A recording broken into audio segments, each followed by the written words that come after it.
Ibinunyag naman ng Commission on Human Rights na maraming istasyon ng mga pulis ang tumatanggi na magbigay ng mga dokumento kaugnay ng mga kaso ng extrajudicial killings.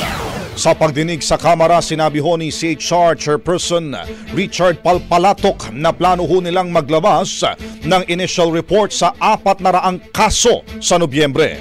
Pero mabagal ang investigasyon dahil hindi ho sila binibigyan ng sapat na records ng PNP at ng iba pang mga ahensya.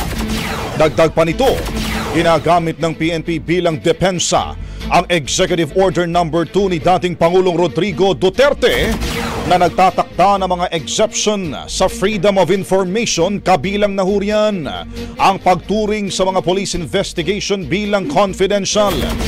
Iginit naman ni Congressman Chel Jokno na hindi katanggap-tanggap ang ganitong dahilan dahil sapat na ang mga police reports mismo para makita kung sino ang sangkot sa mahigit 4,000 drug war killings.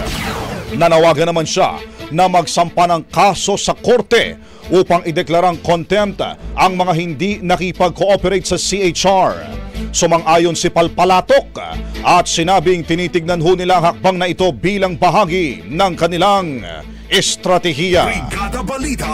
Ang bahaging ito ay hatid sa atin ng Mom's Love ES1 Capsule. Simulang tuparin ang pangarap ng iyong anak. And stunting now,